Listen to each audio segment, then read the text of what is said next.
আমাদের যে গ্রুমিং প্যানেলটা আছে তারা গ্রুমিংটা করবে অ্যাকচুয়ালি আসলে তার কোন দিকে যাওয়াটা বেটার, কোন দিকে যাওয়াটা বেটার না, তার জন্য কোনটা বেশি পারফেক্ট হবে। একটা ছেলে খুব সুন্দর ক্যাটওয়ার্ক করছে, তার স্বপ্ন সে ভালো মডেল হবে, কিন্তু আমরা তাকে বলছি যে না, তোমাকে তো হিরোর মতো লাগছে, তুমি হিরো হবা। হ্যাঁ, আসলে তার কিন্তু হিরোর মেন্টালিটি থাকতে হবে, আগে ইচ্ছাটা থাকতে হবে। তা সেক্ষেত্রে আমাদের যে গ্রুমিং প্যানেল আছে, ওনারা যখন গ্রুমিং করাবেন ওনারাই চিন্তা করবে যে আসলে কাকে কোন সেক্টরের জন্য পারফেক্টভাবে তৈরি করা যায়। আর যারা পার্টিসিপেট করবে তাদের কাছে আমাদের কোনো বাধ্যবাধকতা নাই যে তুমি এটার জন্য আমাদের এখানে রেজিস্ট্রেশন করতে পারবা, এটার জন্য করতে পারবা না, এরকম কোনো কিছু না। অ্যাকচুয়ালি উনি আমাদের যেহেতু প্রোগ্রামের নাম এটা দেওয়া, সেক্ষেত্রে আমরা সবসময় চাইবো একটা ওয়েল লুক, একটা সুন্দর, একটা হ্যান্ডসাম ছেলে মেয়ে আমাদের কাছে আসুক, তাদেরকে আমরা গ্রুমিং করে আরেকটু ব্রাইট কিছু করে দিতে পারি কিনা।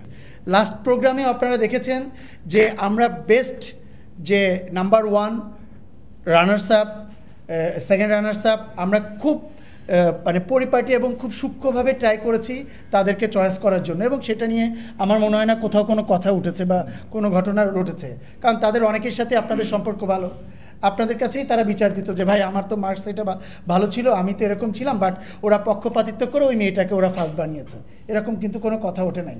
সো আর আমি যেটা বিলিভ করি, আমি সবসময় আমি যেখানে থাকি অন্তত আমি মনে করি যে আমি যেখানে থাকি ততক্ষণ পর্যন্ত যতক্ষণ আছি ততক্ষণ 100% ফেয়ার হতে হবে। আমি নাই সেটা আলাদা কথা। আবার আমাদের এখানে টিম মেম্বার যারাই আছে তারাই চিন্তা করে যে এই প্রোগ্রামটা কিভাবে মানুষের কাছে পৌঁছায় দেওয়া যায়, আরও বিশ্বস্ততা কিভাবে বাড়ানো যায়। আমরা চাই না মানুষের বিশ্বস্ত নষ্ট করার জন্য। সো এবারে ফাইনাল যখন আপনারা আসবেন তখন আবার এটার রেজাল্টটা পাবেন। কেমন হয়েছে, কি হয়েছে আমি সেটা নিয়ে কথা বলতে চাই না। আমার পাশে যে ব্যক্তিটা আছেন উনি মূলত এটার উদ্যোক্তা এবং উনি এটা অনার, যে এটা অর্গানাইজারের মেইন, এবং উনি চেষ্টা করে সবসময় যে এই প্ল্যাটফর্মটাকে এবং এখানে যারা পার্টিসিপেট করবে তাদেরকে একটা না একটা প্ল্যাটফর্মে তাদেরকে সেটেল করে দেওয়ার জন্য।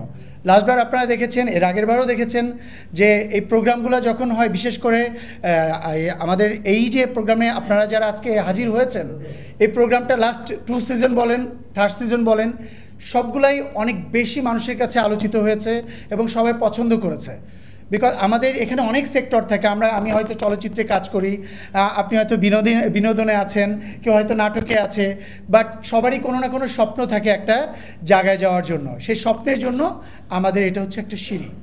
আমাদের স্টেশন শুরু হয়েছে, অনেক বাংলাদেশ থেকে মহাসমারোহে অনেক লোক, অনেক ছেলে, অনেক মেয়েরা এবার জয়েন করছে।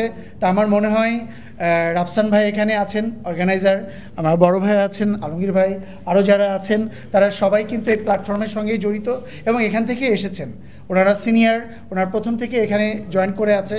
সো রাফসান ভাই, ওনার কাছে আমার আবদার যে যারা এবার নতুন কিছু করার জন্য, আমরা তো প্রতিবারই কোনো না কোনো প্ল্যাটফর্ম রেডি করে দিই, এবার এখান থেকে যে 1st, 2nd, 3rd হবে, আমার বিশ্বাস যে ওনাদেরকে একটা উচ্চ পর্যায়ে নিয়ে যাবে এবং আমি আমার সর্বোত্তক সহযোগিতা করব, আমার দিক থেকে যতটা পারা যায় আমি সহযোগিতা করব।